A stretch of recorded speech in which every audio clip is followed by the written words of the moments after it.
Welcome to the Steelers Realm Podcast.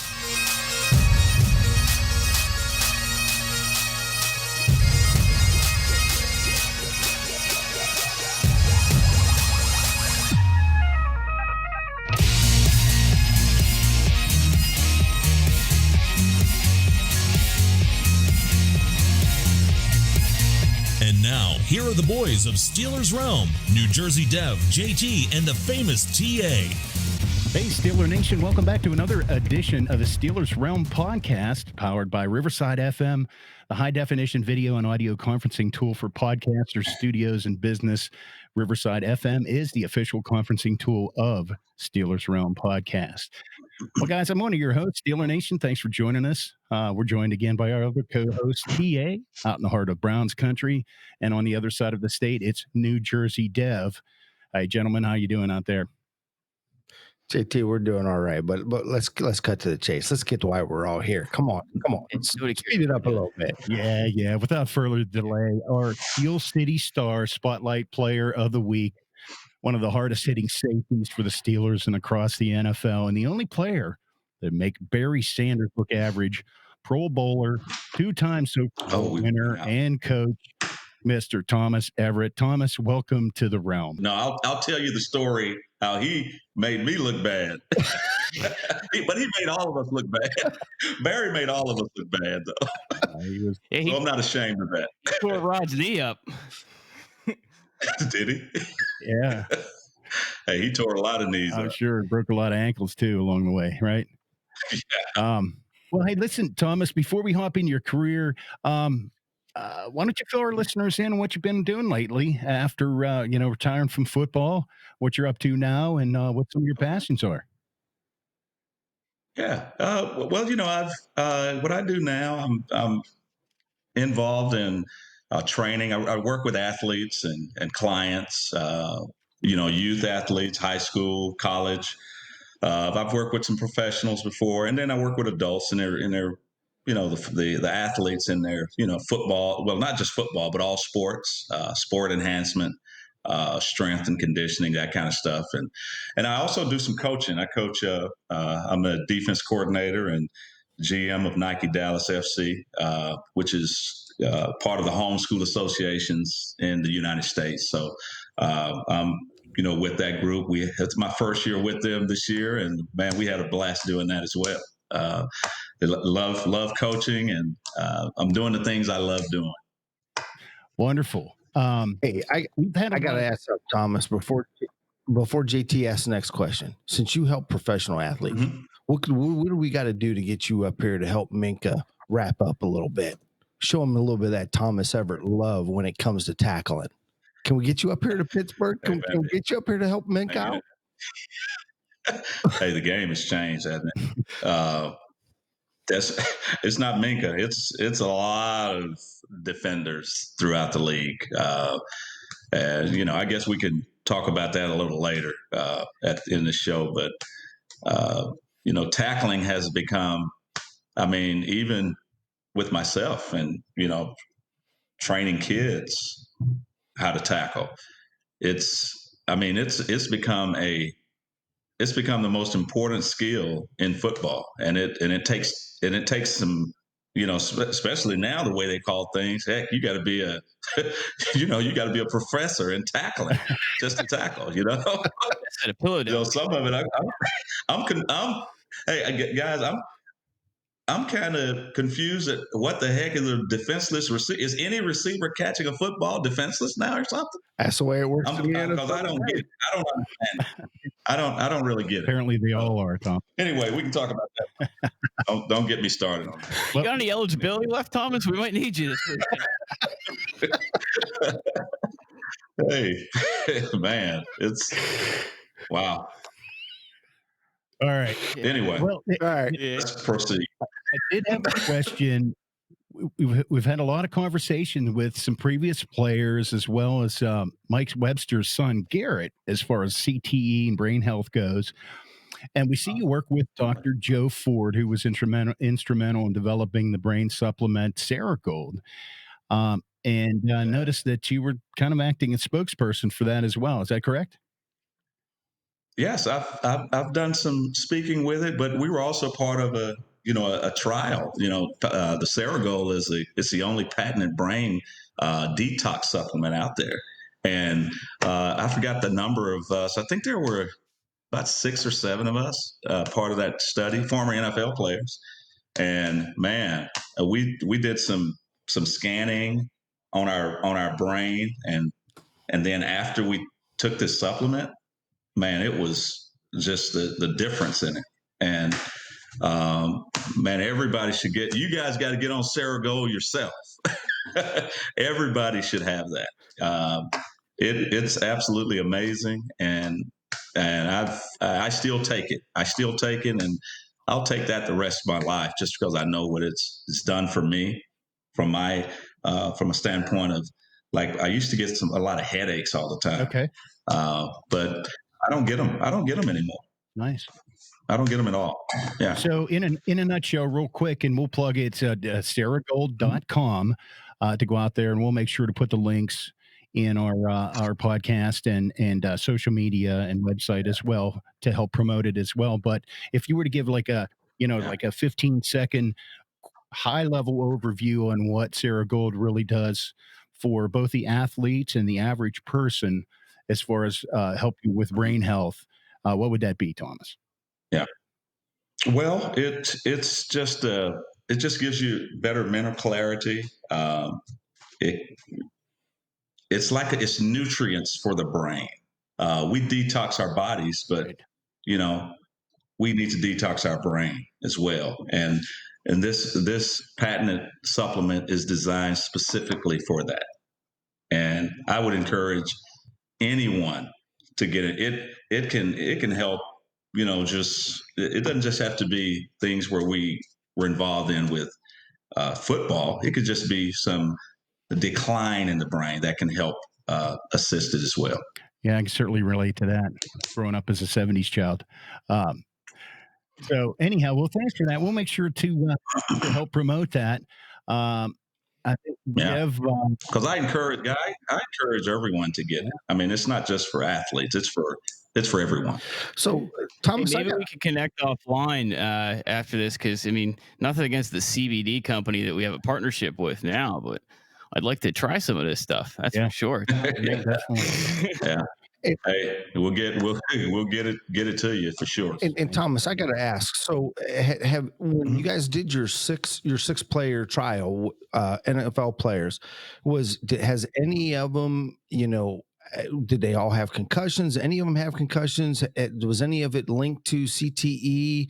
The help, the promotion, anything of that nature? I know CTE is really young, and it's a new word that here in the NFL we're trying to learn with concussions and so forth. And we talked about tackling and the right way to tackle here earlier, but I mean that's very an important thing. And what you're doing and helping Ceregold. I mean, I'm just wondering if this is something that the NFL is kind of looking at moving forward. I mean, is there anything of that nature that we can see down the road?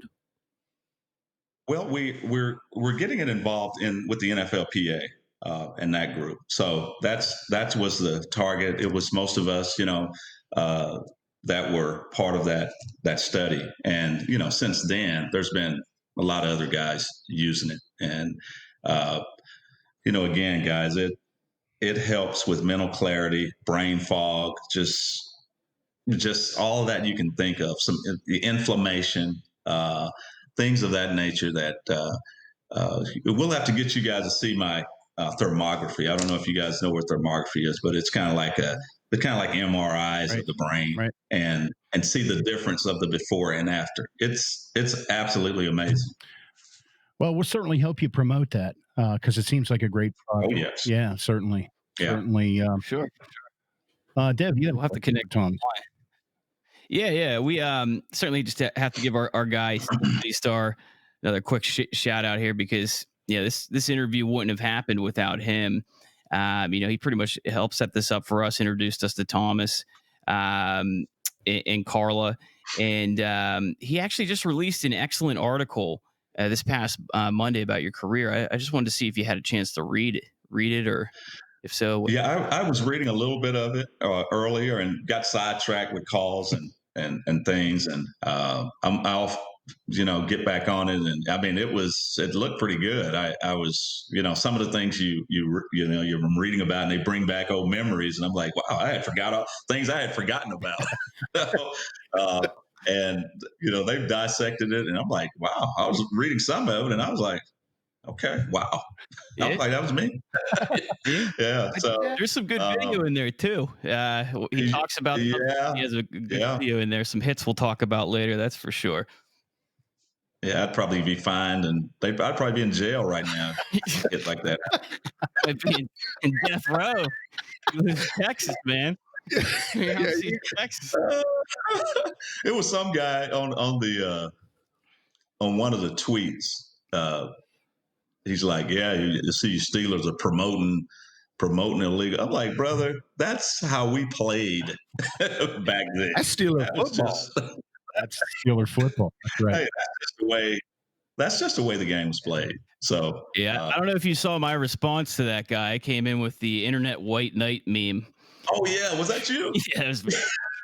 Oh yeah, you saw. So the guy, the guy I was talking about. Yeah. And I was like, really? I'm like, man, hey, you know what Chuck Noll told? This is what Chuck Noll told us. He said, "You want to know how to make the Pro Bowl? You knock the hell out of people." And that's what we tried to do. That was our anyway. We'll get back. Let's keep moving, because we'll get back on tackling and all that. And anyway, we'll cover more. You certainly did do that. Well, one of the big things that I really enjoy is Friday night under the lights, man. And you came from one of the greatest powerhouses that started the whole Friday night under the lights down there in Texas, man, in Dangerfield High School, and with your brother as well. So can you tell us a little bit about what makes Friday night under the lights so special in Texas, and what it was like playing football, and what were some of your fondest memories? And do you remember where you were on the famous 1983 national championship team? Well, everybody thinks I was on that team. That was my freshman year at Baylor. So everybody thinks, I was that. My brother was on it. And then that was a good, well, we knew that team was going to be good. We didn't know they were going to be that good. I don't think nobody knew they would be that good, but we knew they'd have a good football team. And because we were pretty good the previous year. I tell them, hey, I think we were actually better my senior year than you guys were, even though y'all won it all. Hey, Friday nights in Texas is, Texas football is something special. I mean, it's like college football on Friday nights, and it doesn't matter what division, because right now they're playing the state championship games at Arlington Stadium, the 2A. So the 2A and the 3A and the 4A, they're playing the 2A 1s, 2s, and 3s. They started last night. I watched a little bit of the ending of one, and man, when just watching that, and you understand why it's exciting. It's especially times we're living in today. Man, football is a great getaway. Absolutely. Man, and Texas football is just amazing. It's just amazing. That's for sure. And you stayed in Texas after your high school career, went to Baylor. So could you just tell our listeners a little bit more about your recruiting process and how you ended up at Baylor? I mean, I know SMU was handing out golden Camaros at the time. So did you get maybe a Hyundai for going to Baylor? No. I got my college paid for. That's about it. I'll tell you guys a story how I tell people I was kind of destined to go to Baylor. There was a couple. I wanted to play football in the Southwest. It was Southwest Conference at the time. WC. Yeah, and I watch Southwest Conference football. You see Eric Dixon, the Pony Express. You see those guys, and Oklahoma. And then because my senior year, I ran the wishbone at Dangerfield. It was more of a T, but it was like a wishbone, and so I just knew Oklahoma was going to recruit me.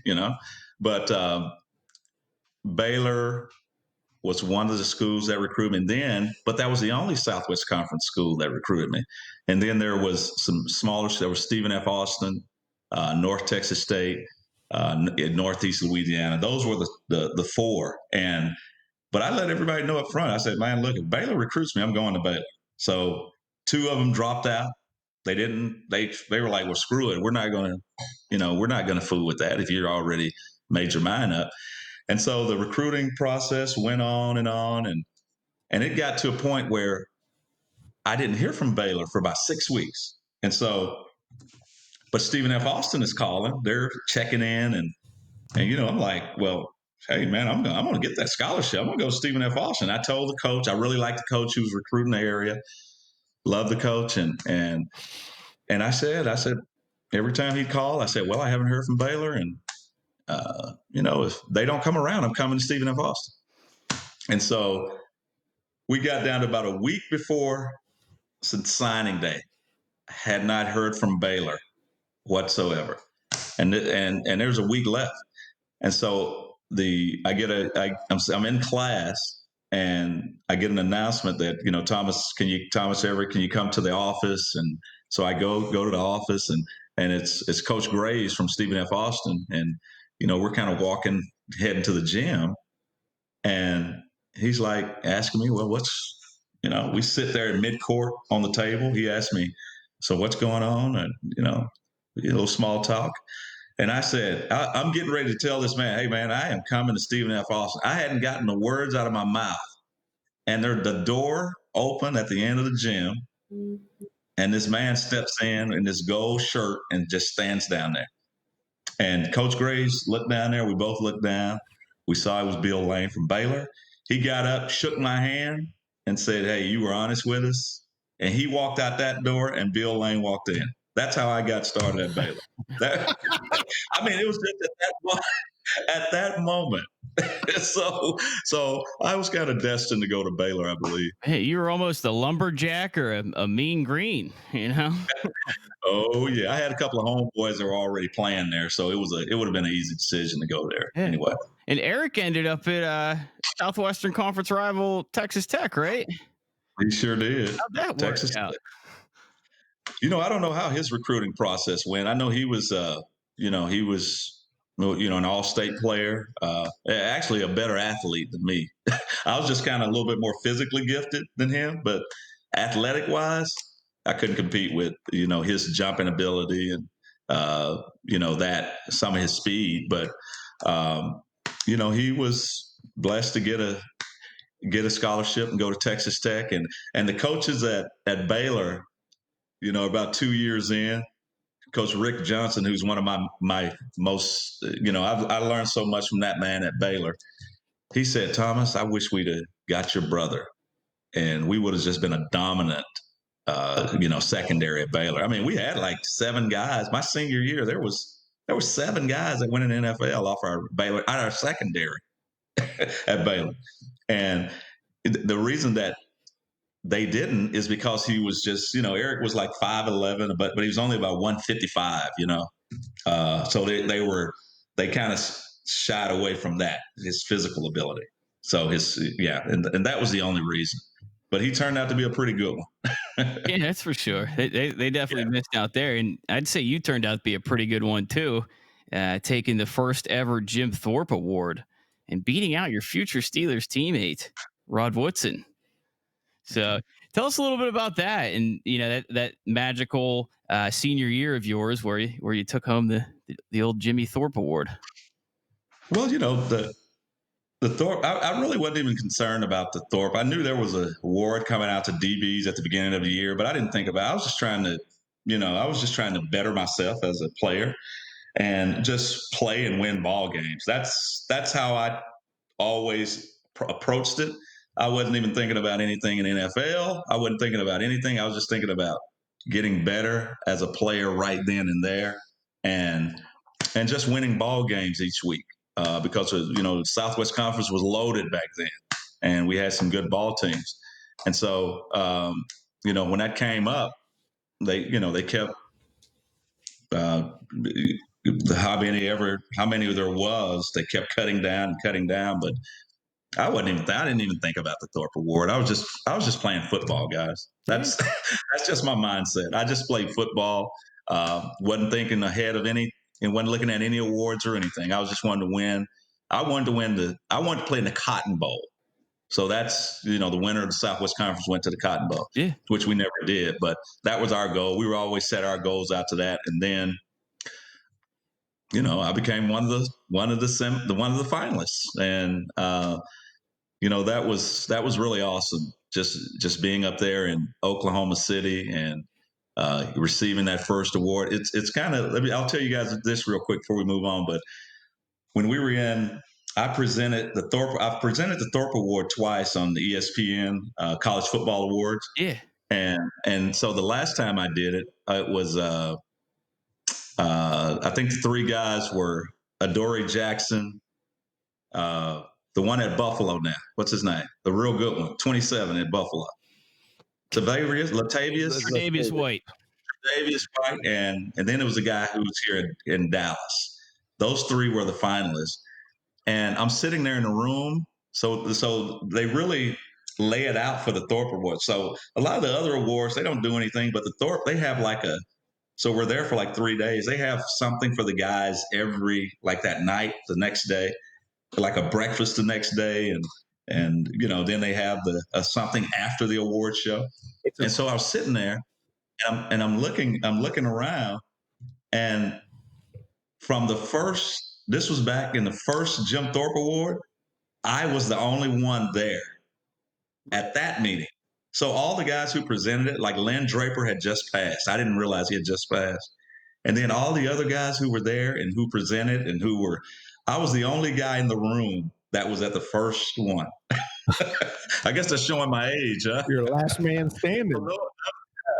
Yeah. So it was it was pretty awesome, Yeah. But that was a little tidbit that I wanted to throw out there at that. I was the only one at that first one. There was nobody else in the room that were around at that time. So I don't know if this is a fact either, but I'm pretty sure you're the only Jim Thorpe Award winner that had 15 DBs drafted ahead of him, which might lead us to our next question here, right, Todd?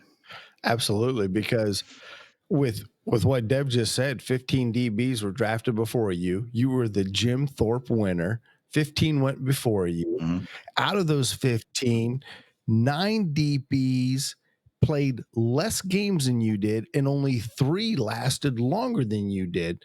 But my main question is when it come time for that actual draft day process, can you give us a little bit behind the scenes and who reached out to you? Was it your agent or was it the Steelers, or how did that all come about? And were you happy to be a Steelers? Did you want to be a Cowboy being that you were in Dallas? How did that all go? Well, it was kind of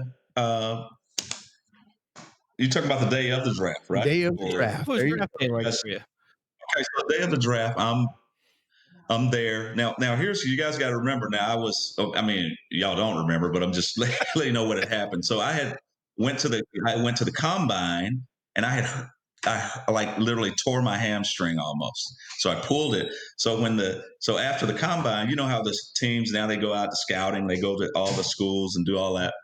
Well, I couldn't work out for anybody.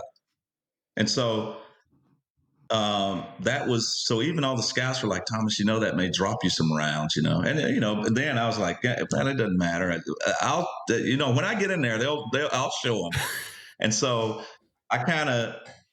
but they were sharing that info with me that, hey, that may hurt you. They were telling me that may hurt you a round or two. And so that process leading up to it, I remember the Steelers had come to Baylor 5 times. I remember they came 5. Tony came. I think Tony came twice. There was Dick Haley came. So there were about 5. They came there, and then the Raiders came a couple of times. And Tony has said, Thomas, we're going to draft DBs. And if we're going to draft. I think they were expecting Rod to be gone by that time, but he fell. Rod actually fell to 10, I think, that year. Right. And that's when they got him. And so so on draft day, I'm sitting there at my apartment, and the news is there. So they every time now this is no call. There's no call waiting back then. Okay, there's no call waiting. The news is sitting there. So the phone would ring. They get up. They set up, and boom, I pick up. It's one of my boys. Like, hey man, you got drafted yet? No, man, get off the phone. So it's kind of one of those. That went on about 4 times. My mom calls. You got, and she's not a big football fan, and she's calling. What's she calling for? But so that went about 4 or 5 times. I'm like, guys, I gotta have the phone available. 4th round comes around, and phone rings, set up, boom, and it's Tony Dungy. He's like, Thomas, this is Coach Dungy. Just wanted you to know we are picking you. And I don't know if y'all know the story. He says we had to wheel and deal to get you because the Raiders were going to get me. And I had told my agent the night before. He had asked me, who you think's going to pick? I said, you know what? Pittsburgh has been down here 5 times. I think Pittsburgh's going to draft me. And but Tony says, he says, Thomas, we had to wheel and deal to get you because they had in the 3rd round, they had picked Charles Lockett, right? They had picked Rod, then Delton, right? Then they had picked Lockett. And teams are talking on draft day. They call the Steelers and say, hey, who y'all thinking you're getting? Tony says, we said we're going to get another wide receiver or something like that. So the Raiders actually moved back behind Pittsburgh to 95. And Tony says, soon as the 94th came up, they picked me up. And he said the Raiders called and said, oh, y'all got us on that one because we were going to pick Everett with the next pick. Wow. Yeah. Al Davis, I thought he was being crafty. Oh, yeah.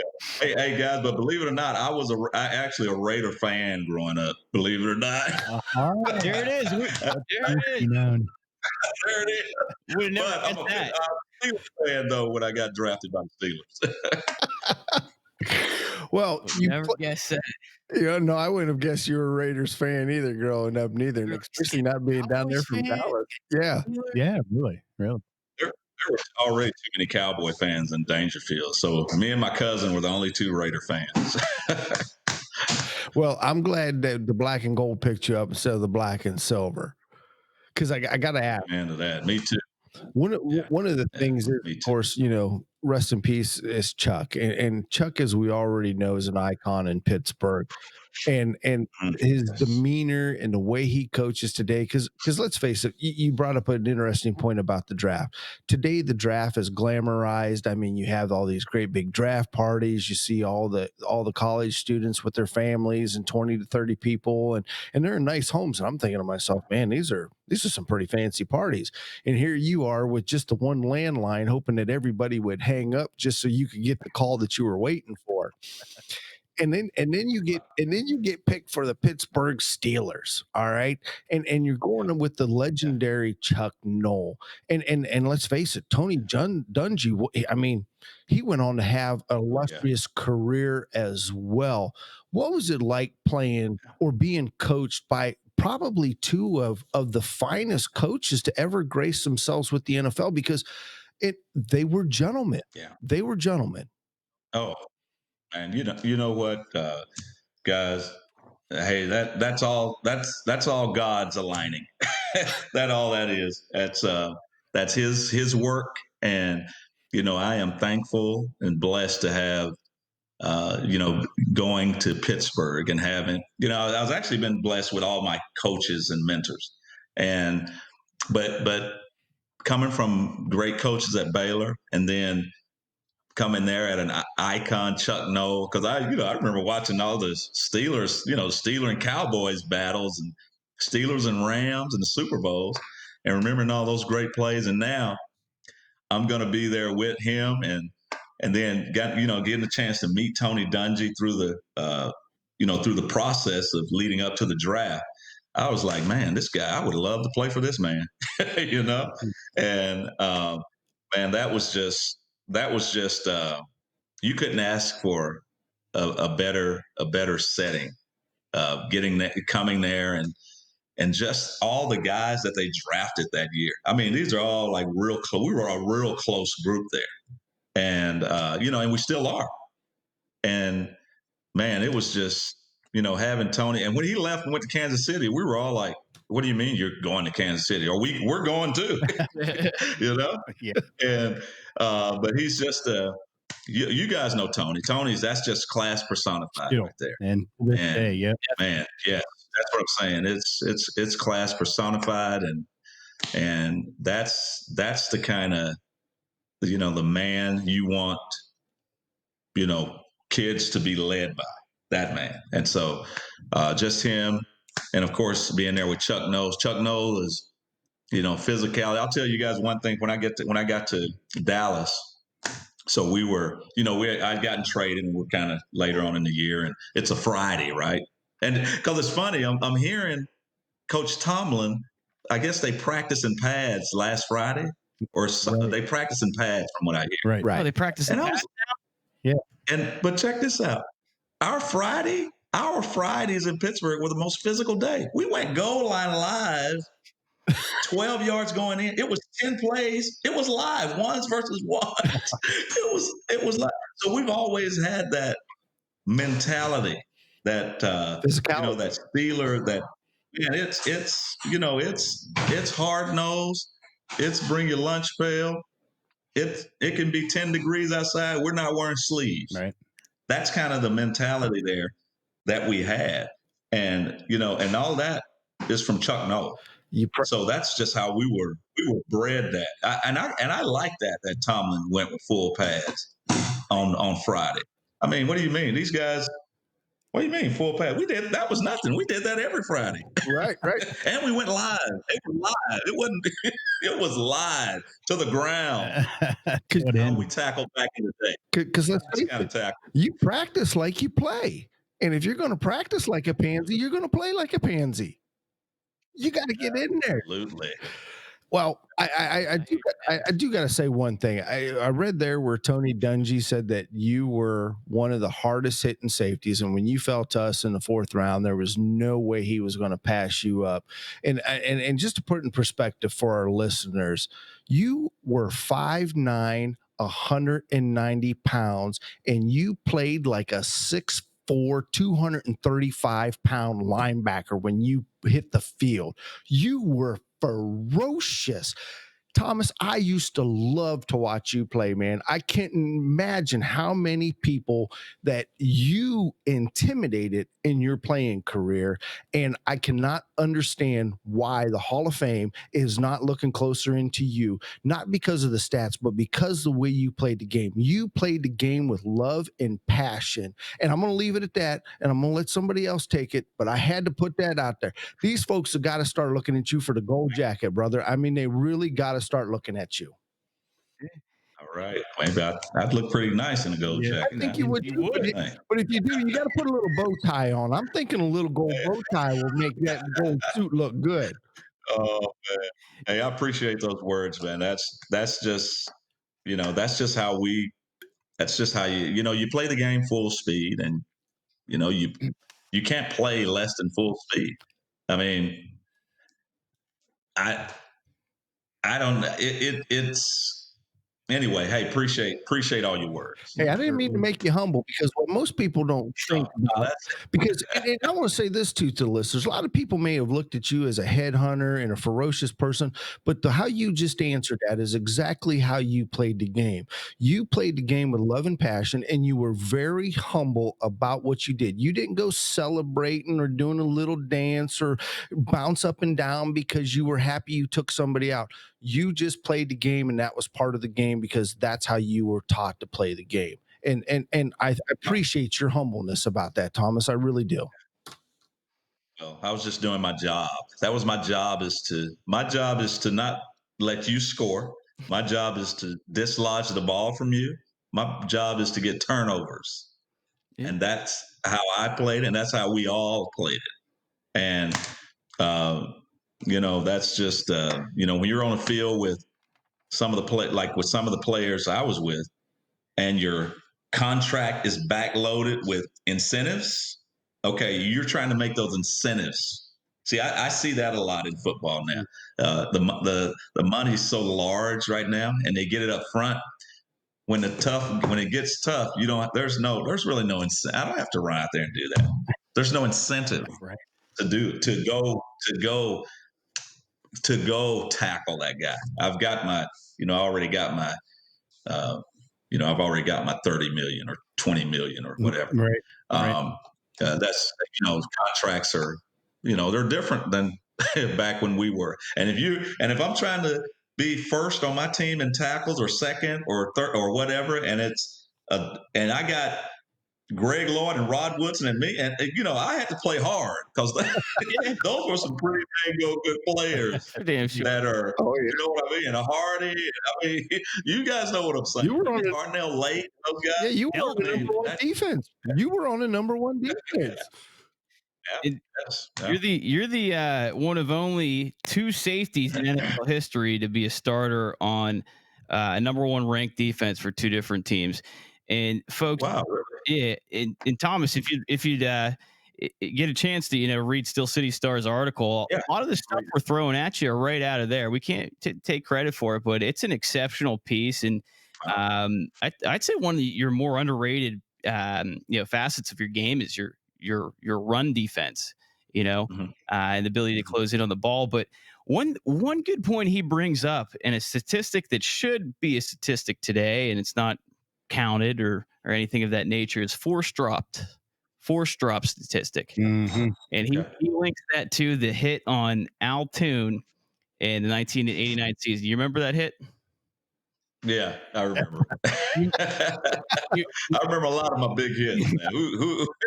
I think everybody remembers those. Do you remember the following year? I guess the Jets came to play again, you guys, like at the beginning of the season. And I guess they only had roughly 100 passing yards. They had multiple drop passes. Even the announcers were making comments like, they're definitely hearing Everett out there, his footsteps. It still haunted them. I don't remember playing them because I don't remember all the games. That's why when I was reading a little bit, of course I didn't get through all of it. I was like, oh wow, I didn't know that. And I don't even remember playing them the year afterwards, to be honest with you. But I remember that. That hit, because it was funny that week. Rod Russ was our defense coordinator, right? And he was telling us, because Toon was one of the top receivers in the league then. Yeah. And we were like, gosh, we're watching this guy on film, and we're like, okay, well, as a defense coordinator, and you gotta take whoever's the best, you want to try to take them out of the game.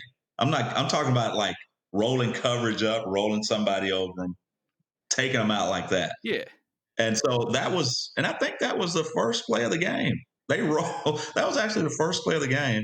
And Rod would bite on, he could diagnose things real quick. And they ran a play where I think the guy pumped and Rod bit. And of course they ran that, but I got a good break. Okay. And it was just, he bobbled the ball a little bit. I think if he would have, caught it cleanly, it probably would not have been as vicious as it was. But yeah. I didn't spear him. Hey, we could head hunt. Yeah. You're playing defense. You're doing your job. But a lot of the things they call now, I'm like, man, you can't avoid that, especially when an offensive guy is, because he's got, when he blinks real quick and he ducks. Right. But the defender gets some of the stuff. And I want to share with you guys one thing that I want to push for to get. They need to quit. They need to eliminate stiff arm to the face mask. That needs to be out of football. If a defensive guy cannot do, you can't even, you can't even graze a face. They call a face mask. But an offensive guy can rear his hand back and stick his face mask. That can bring concussions? Yeah. Why I think the stiff arm should be below the head. It should be here and below. Yep. And they need to get the stiff arm, the violent stiff arm. They need to get that out of football as well. Should be a chest compression. And even they should. Yeah, even last week with DK Metcalf, he stiff armed exactly. James Bradley for the Giants, and people online they're taking photos of it, like, oh, look at this. Yeah, James Bradley made a tackle, man, even after he had a face mask to him. Okay, and they celebrate that. But as soon as you hit a guy hard in NFL, now they throw a flag. I'm like, what? You can't hit anybody hard? What are you talking about? Right. And we actually had queued up a question for that, as far as why aren't offensive players called for that face mask more often? But let me, while we're on that subject, let me get your thoughts on the defensive pass interference, targeting, unsportsmanlike conduct, unnecessary roughness, hitting a defenseless receiver, and all the other 23 terms that they have for a hard-hitting defensive back out there. Tell me your thoughts on that, and what the NFL could do to help this game as far as that goes. Yeah. Well, don't get me wrong. Now, I'm all with the NFL when we're talking about spearing a guy, that's totally different, because the spearing, whenever the face mask is, and what you, and this is stuff I got to teach. I got to teach this to youth kids, to high school kids. You got to teach. You can't teach now sticking your face mask. That's how we were taught. Right. We eyes up, we play with our head, but we hit, like, that's how we tackle. Right. Now, spearing is when your head goes down and you're in this position and your eyes are straight down on the ground. That's a dangerous position for the tackler. So I understand why they're getting that out. And now, some of the things I don't get is when an offensive player can literally lower his head and run in to make extra yardage and run over a guy. Okay. Sure. And if a defender who's okay, and you guys, football's all about leverage and angles. Okay. You're trying to get leverage on the guy and you're trying to get angles on the guy. Okay. So if there's a guy who's coming and he drops down 2 feet from the ground to lower his head, I mean, it's just a normal reaction. What am I going to do? Do I just back up and olay him? And I need a red cape, like I'm, you know what I mean? Like I'm in the bowl. That's what they're asking them to do. And then if you tackle the guy, they throw the flag on the defender. I don't get that. Now that's crazy. Okay. I understand what they're trying to do, but they got to realize, guys, that can't be done in that game. It can't be done unless I want to see those guys. Okay, if they want to have some video and teach, I want to see the refs and the guys in New York. Let's have you guys suit up and demo this stuff. What you guys want, because some of that I don't get. And you know what, we talked earlier about defenseless receivers. Right. I'm trying to figure out what that actually is. Now, I know if a guy's running and he misses the ball's gone 2 or 3 steps. Okay, I get that. But if a guy is catching the football, if he's catching the ball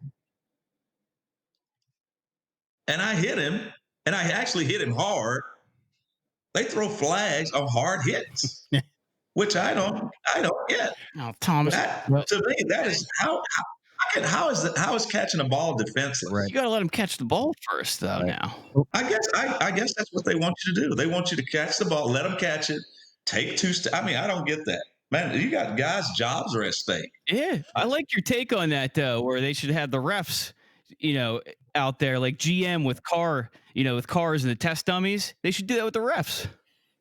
Really? If they're going to make that, exactly. They should. I was thinking Sunday there on Fox Sports with Terry Bradshaw, put them right out there on the green 50-yard line there for the whole nation to see, and let the commission, a couple of referees line up and demonstrate what they want. I like the way you're thinking. Well, I mean, here's the thing.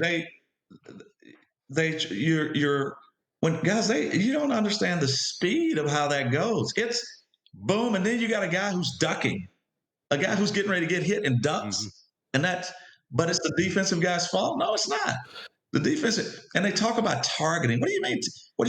Everybody aims at something to tackle. Right. There's targeting on every tackle. There's targeting because you got to find an aiming point. Because the guy with the ball, an aiming point. The guy with the ball. Yeah, when I'm teaching tackling, we aim at the numbers. That's our goal, to aim at the numbers, get our shoulder pad into his numbers, head outside, and wrap up aggressively and drive our legs. Well, guys, walking through something and jogging through it, that don't happen in live football. And you're talking split second. You teach it, you can try to teach it, but guys, we're all targeting and aiming at something. So they need to get rid of that word, targeting, because you got to find something to aim at, to target. Okay, whether it's the numbers, I'm targeting the numbers. I am targeting.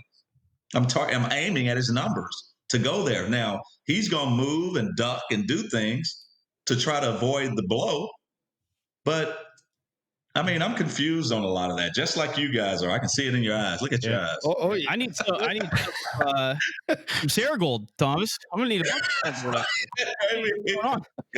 It's funny. Carl and I, we'll talk sometimes. Like, there's these brain pros and Saragold. Like, somebody get knocked. Like, you need to get him some Saragold or get the brain pro in his head. I need a bunch of that. I don't even know what's going on.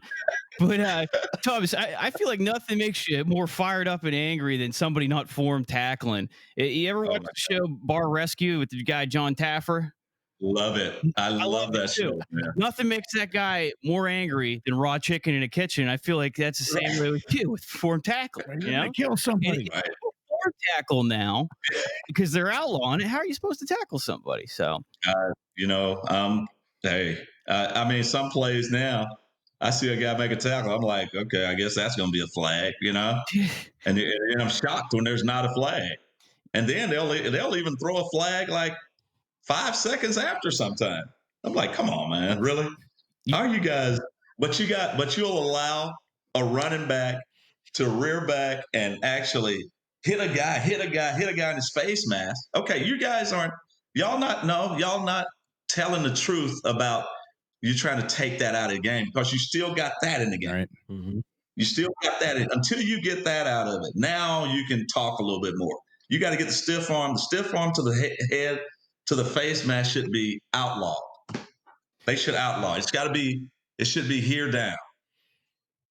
Thomas, I feel like you were probably the happiest guy in the world when the Rams beat the Saints a couple years back in the NFC title on that play, where the DB made a good play on the ball. He got there a little early, but like you talk about angles.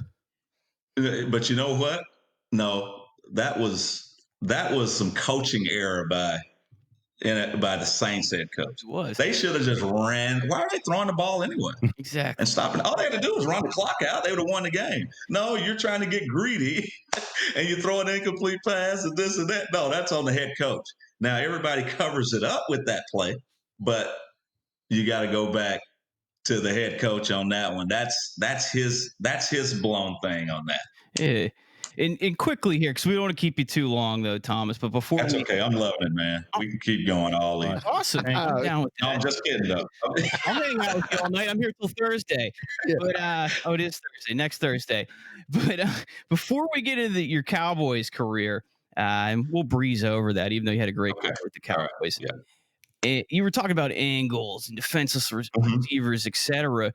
I just want to hear a little bit more about, some of your big hits and what was going through your mind on that hit against Don Beebe, or how you pronounce the guy's last name, the guy for the Bills, the old receiver. Yeah, Beebe. That's right.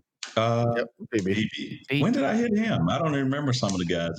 Man, you got to watch some of these videos, man. You have a highlight reel. I hit Don Beebe. I don't remember. When did I hit Don Beebe? He doesn't remember either. Was I in Pittsburgh or Dallas? You were in Pittsburgh. A lot of these hits that we're going to highlight are going to be Pittsburgh. Man, we'll highlight it. Go back and look at all my videos. Okay. I don't, you know what, but when, hey, listen, this is how, man, look, as a defender, that is my, guys, that is my job. Yeah, I don't want you catching footballs. Yeah. So I'm gonna knock the crap out of you. Do you? I'm gonna knock the crap out of it, and they knew it. They knew what was gonna happen, and so that's God honest truth, man. I'm trying to dislike. I don't. Hey, I get paid again. I get paid to stop you from getting into the end zone. I get paid to get turnovers. I get paid to dislodge you from the ball. I get paid to defense. I get paid to defense you from scoring more points than us. And I do whatever I have to get that done. And if you're not playing like that, then you shouldn't be playing over there on that defensive side. Yeah. And if you're playing scared on offense, that's your fault. Another big hit, I don't know if you remember this. We'll get to the Cowboys. I'm sorry. That's okay. Was actually on a current Steelers father. Do you remember this hit? What was that? Old Danny, he kind of hung Pharrell out to dry over the middle. Oh, yeah. He dropped his ass. but old Danny boy, hometown kid. That was I had to, Farrell was about 6'8", 6'7". I had to launch, and I still didn't even I was still underneath his shoulders when I hit it. It looked like the jump, but man. You couldn't do that these days. You couldn't launch and get somebody like that now. They will have you handcuffed walking out the field. That's for sure. I mean, hey, but yeah, it was during that when I did hit Farrell in that game. If you guys keep watching, later on they ran the same play. Mm-hmm. They ran the same play, and he alligator armed and dropped it. And so Cornell Gotti was like, "Come on, brother, catch that ball," And I wasn't even close on that one. It was the same exact play. And then you see the television go back to what was there was a guard and Dan Marino, and Dan was like, "Come on, guys, catch." He knows what's going on because guys, remember that game? It was already 20 below zero. It was cold. Neither one of us going to the playoffs. And man, they were just ready to get out of there and go to Miami and get out of Pittsburgh. Mm-hmm. And that was a fun game to play in, though. That's for sure. Yeah, I just watched it here in front of me. You just described literally. Oh, really? Yeah, he's clapping his hands, laughing. Yeah. I think they replaced him at the end of the day. But I mean, you made such an impact on the game, even when your statistics weren't recorded or you weren't able to record a statistic. And that goes back to those, drop passes, forced drop passes, etc. I mean, in I guess 1988, you knocked a couple Oilers out of a Sunday night football game. Your rookie year against Kansas City, second game of the year, right? You went head on against the 250-pound Nigerian nightmare, forced a fumble, Steelers field goal, you win the game. After making a pick earlier. And hold on, I gotta go ahead and I gotta mention that because I'm glad you brought that up, Dev. I mean, we've all seen the play of Steve Atwater and what gave him the gold jacket. Somebody needs to watch that play and give Thomas Everett the jacket because his hit on that was just as good, if not better, than Steve Atwater's play. Just throwing that out. Y'all already got me. Hey, just know I'm wearing the jacket already just because of you guys. Man. I'm already wearing it. So even if we never get it physically, I'm wearing it here anyway. Well, I'll tell you what, if that didn't seal it, I'm going to break off. We're going to change subject just here a little bit. And Steeler fans, forgive me because I got to talk about the Cowgirls just a hair because Thomas was with them and I did follow his career even though he was with the Cowgirls again. Anyways, I do got to ask you though, Thomas. I mean, you sat out that year. Bill came in as a head coach, and then it was 3 games, and the next thing you know, man, you're off to Dallas. And I'm not going to, and you're right. God has a plan for everything. And God treated you well because by God, you went on to win 2 Super Bowls back to back. That first Super Bowl, I'll tell you what, Tomlin right now talks about splash plays. You made the biggest splash play in that Super Bowl when you intercepted Kelly on 4th and 1. 7-play drive, 4th and 1, you intercepted it in the end zone, saved them from tying the game. Kelly got knocked out of the game, then turned around and you intercepted Frank Wright for 2 picks in that game. You know that you were the second player in Super Bowl history behind Chuck Haley, Colts versus Dallas. And of course, Chuck Haley was a Colt, to intercept 2 different quarterbacks in a Super Bowl. Just to throw that out there. I didn't know, but we got to give our guy City Star credit for all this. I mean, he put like 3 years worth of research into that article. Wow. Oh yeah, man, I got to read that whole thing. Yeah. But I got to ask this question on that Super Bowl. All right. First of all, I know you played for Jimmy Johnson, and Jimmy was more important about his hair than he was winning. And I'll get your take on that here in a minute.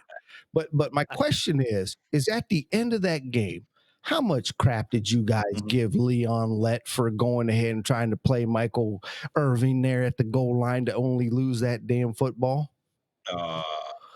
We didn't give Leon. It was just, I think, because we would have set I think we'd have set a record defensively if he'd have scored that.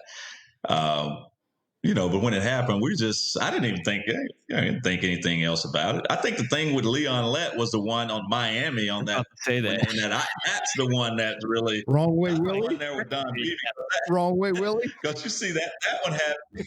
Yeah. Now that one happens all the time. You see guys crossing the end zone and dropping a football before they cross the end zone. So, Beebe just ran him down. I think that was Beebe on that. It was Beebe on that one. Yes, it was. Yeah, it was Beebe. Yeah. He just ran him down, and Leon let up a little bit. And if Jimmy Jones would have looked around and blocked, he could have blocked Beebe. So I can pick out a few things in that why. And Leon's a good buddy of mine anyway. So I'm going to let Leon slide on that because he was a super football player. He was. He was. Had to have a highlight in the game. That was their highlight. Don Beebe running down the field, chasing down Leon Lett. Yeah, but that was there. There you go. But how did that whole thing come about? You leaving Pittsburgh to go to Dallas? Well, I didn't have a contract, and we were and let me tell you, I don't know what it would be in dollars today and how far we were apart. We were $200,000 apart. That was it. 200,000. Wow. They wanted a 3-year. They wanted a 2-year and an option because Pittsburgh was notorious for, wrapping guys up for 2 years and an option. And then you wind up playing the option year, which is only 110% of your last year's salary. And so I was like, no, I'm not gonna do an option year. I'll do your numbers at 2 years. But if we do 3, y'all got to do my numbers, which were only another $100,000 a year. That's all it was. Yeah. And they weren't going to budge, and I wasn't going to budge. I was like, no, I'm not doing that. It came down to that. So it was negotiation. I didn't have a contract. And remember, there was no free agency then. No, there wasn't. So I was stuck with them. Now we were having the Reggie White trial. So that was the reason. So I was holding out because of $200,000, guys. Wow. Because guys, I wanted to play for Cowher, Dick LeBeau, and Dom Capers. I remember the Steelers announcing Bill Cowher as the head coach. Bill called me right after he did that and said, "Hey, Thomas, you're my guy. I want you to come up." I was like, "Bill, I want to play for you, but the Steelers are not. They're playing." And I was like, "No, there's no way. I'm going to play for that extra because all they're going to do is tie you up for 3 years." They did that to everybody. And I was like, "No, I'm not going to do it." And so I held my ground, and I just was training, and I was just training, and my agent, we were still trying to negotiate, but they wouldn't budge. And my agents, I remember them calling me in one day, and they was like, "Thomas, okay, look, man, that's $500,000. And I'm like, I don't give a crap how much it is. I'll play for $500,000 at 2 years. I would have done it for 2. They wanted that. I was not going to do it. And so it came down to that. That's how I got. Huh? It's a matter of principle. Exactly. And I was like, no, I'm not going to do it because I know what they're going to do. They're going to stick you with that last year. They're going to pretend they're negotiating and stick you with that last year, and then you're wind up playing for only 110% of your last year's salary. And I wasn't going to do it. I had some good years there. I felt like I was, worthy of what I was asked, which wasn't much because, you got guys that were going to up and they were going to shoot way up in the millions anyway. So, I mean, yeah, I thought I was worth 600,000, but they didn't.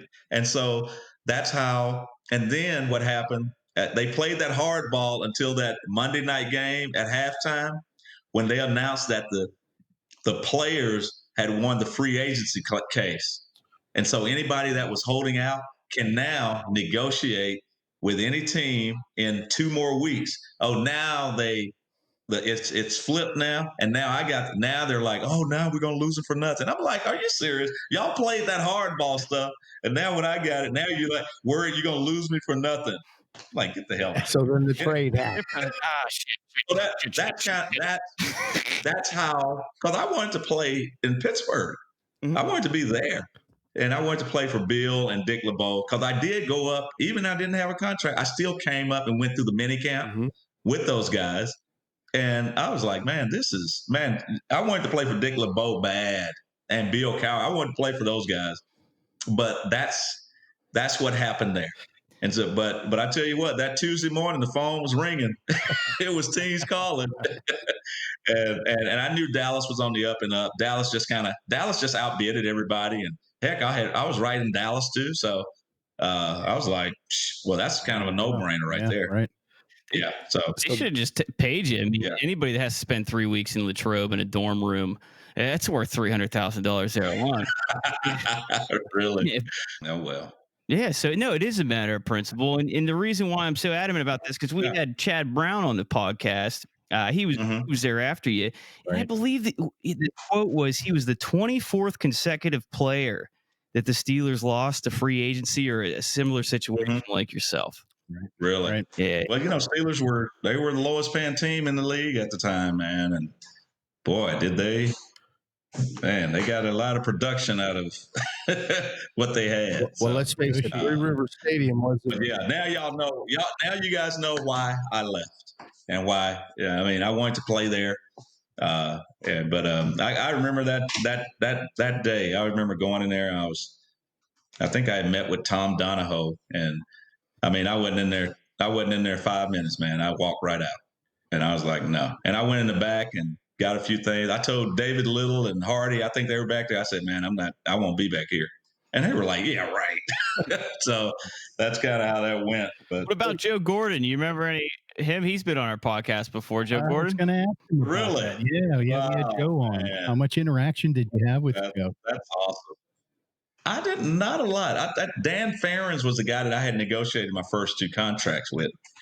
And then I guess they elevated after my 5th year, Tom Donahoe, they put him as one of the guys. So Joe was the PR guy. Right. He was probably like, "Oh, Thomas, please don't, communicate. Don't tell him." Yeah. Yeah. There was a lot of guys. There's a lot of stuff I don't remember, but as we get to talking, it comes. You were talking about the business side of things, and the business side of things, you always hear it from the players' point of view. You got you got the fun side of it, and then you got the business side of it. So in your you played 2 years for Dallas, and then you went on to Tampa. Was that another business decision that happened there? Because if you would have stuck around one more year, you would have had 3 Super Bowl rings. That was a good business decision there, though, because we knew my agent, he had been talking because the Cowboys were about to make some moves with some guys, and they were going to trade a safety. They were going to trade one of us. It was going to either be myself or James Washington or one of the guys. Well, my agent had also talked to Tampa, and Hardy was there in Tampa. Me and Hardy were roommates when I was in Pittsburgh. When I lived in Pittsburgh, our first 2 years, right? We were roommates there. And so Hardy was there, and George Stewart was in Tampa. So, and then Jerry was gracious enough and said, "Hey guys, look, here's what I'll do. we kind of stepped up and like, hey, y'all can trade me. And so it was kind of because, and he said, hey, where do you want to go? I'll make it happen. Jerry kind of made that happen and got us in Tampa himself. So Thomas has been great. And absolutely. If you would love to come back on, we would love to have you. And what we'd really like to do is as we continue to talk to a lot of the old Steelers, what we'd really like to do, especially in the off season, we would like to be able to just get a round table and just ask them questions and let you guys just get up and just be yourself. So if you can think of a couple of guys who would like to come on, we would love to have a bunch of you on here and just do a little round table. That would be great. Just reminisce and talk about the good days. Oh, that would be great. Well, listen, before you go, I'll look to round up some guys. We'd like to ask, see what we can do with that. Players and our guests, one final message that you would like to share with Steelers Nation out there before we wrap up tonight.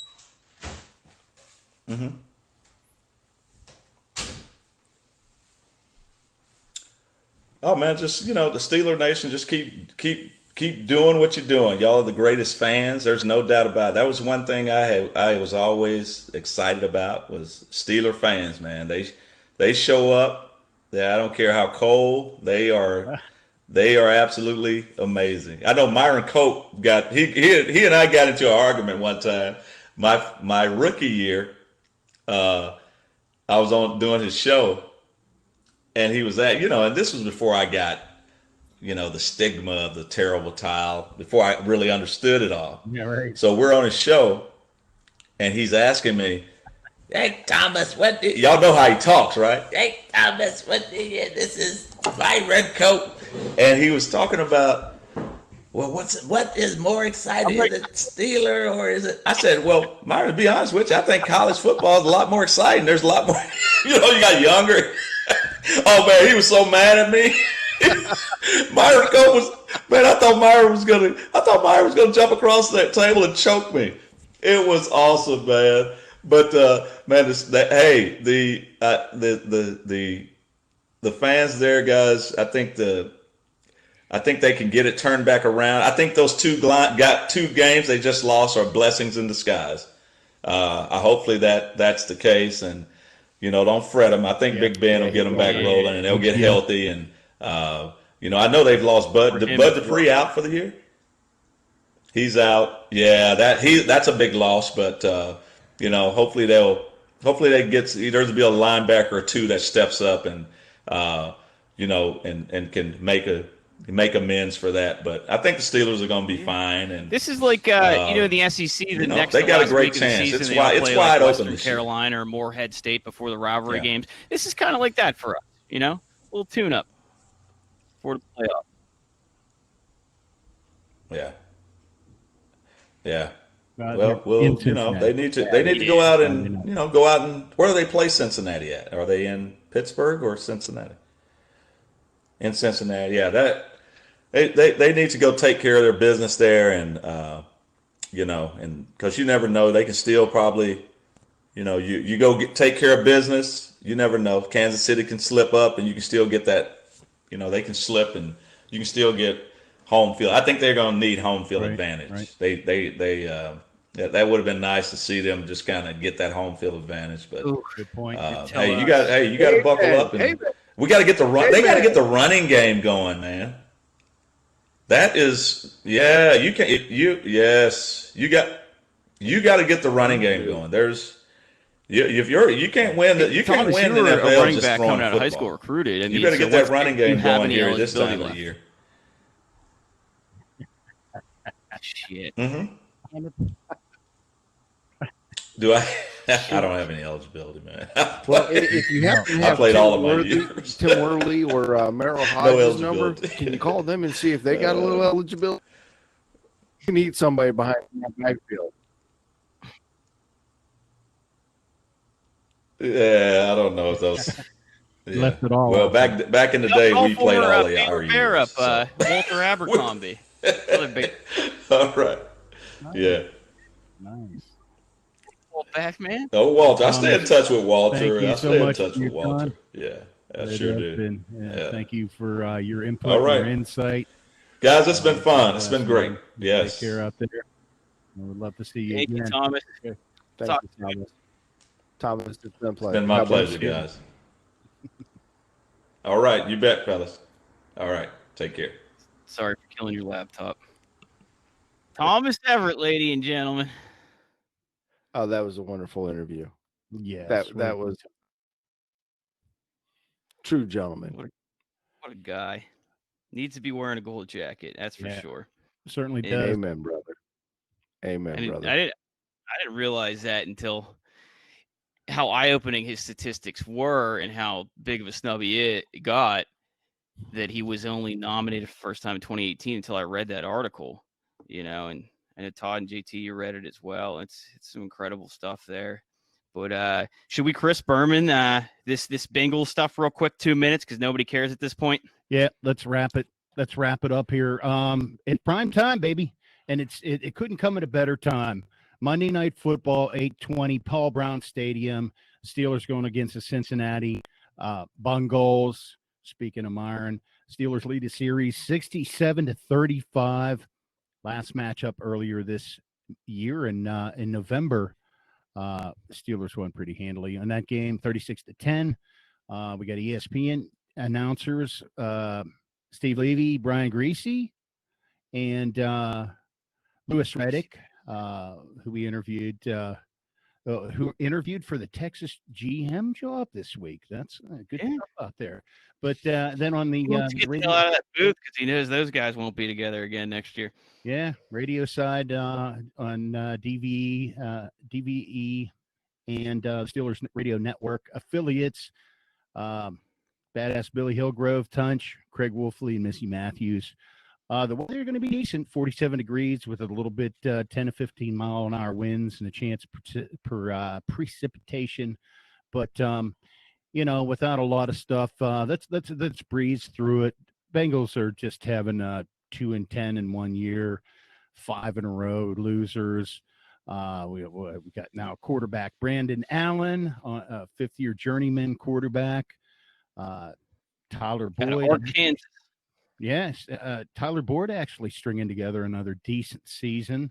Be nice to get him back in Pittsburgh. And then hometown discount. Yep, hometown discount, Pittsburgh boy. T. Higgins also putting together an excellent rookie season as well, even though doesn't have anybody to throw him a quarterback to. But Dev, let's hit the popular segment by the numbers, run through that, and then we'll just give our predictions and then wrap up. What do you think of that? All right, time's up. Let's do this. The fastest 3 minutes in football. Whoop! By the numbers, 2009. 2009, the Saints started 13-0 and then lost 3 straight at the end of the year, failing to put up 17 points in each of those 3 losses. Starters rested the last game. I will give them that. Sounds familiar, right? Yep. Saints still won the Super Bowl. Steelers are sliding, but a poor stretch doesn't always mean the end of the world. 21% Ben Roethlisberger's under center snap rate this season, which is dramatically down from years past. I mean, he averaged 36.2% in 2016. Next, number 13. We're going to have to do some math here, boys. So, JT, whip out that abacus real quick. If you got a TI-32 TA, please grab that as well. Let me take my shoes off.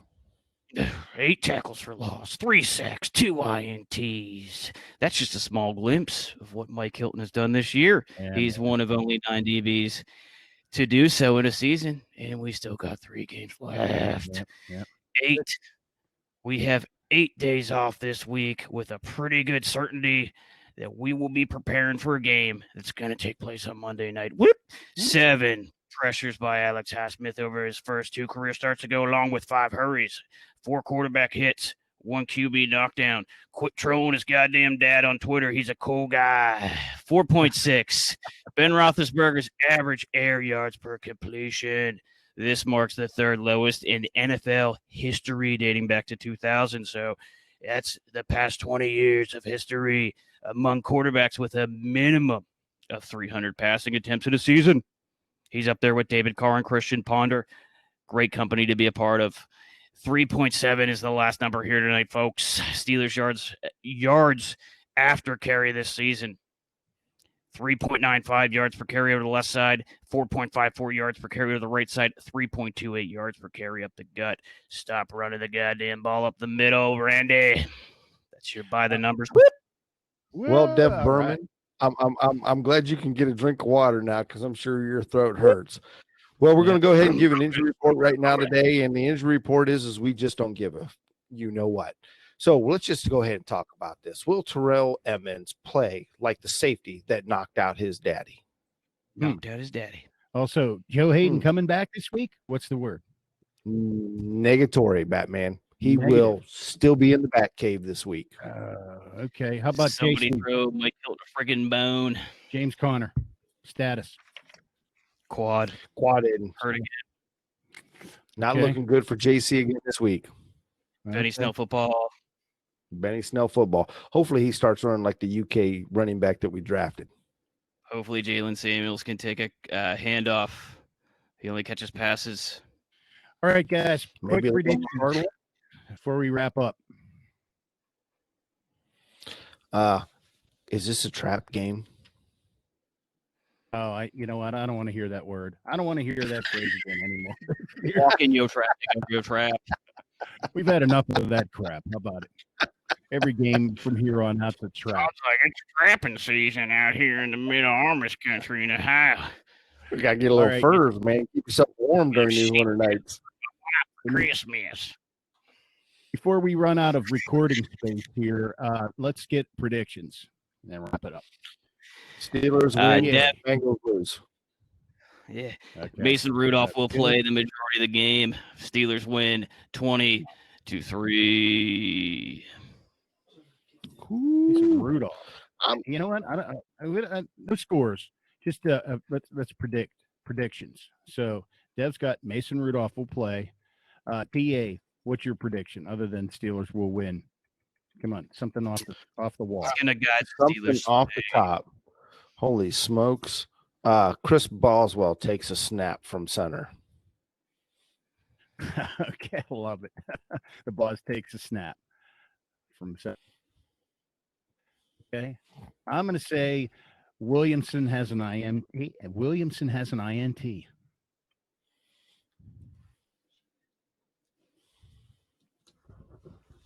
And with that, ladies and gentlemen, that is our Bengals game wrap up.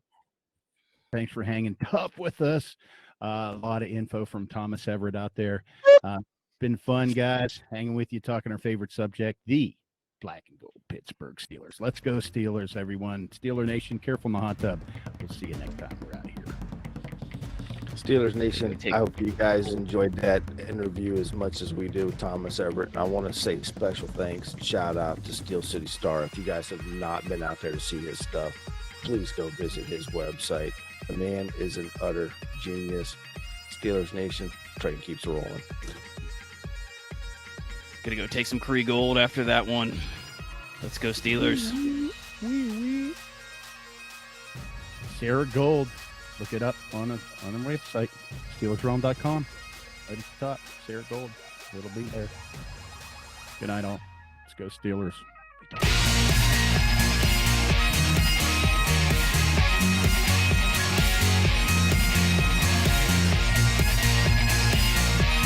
Check back next week into the Steelers Realm podcast.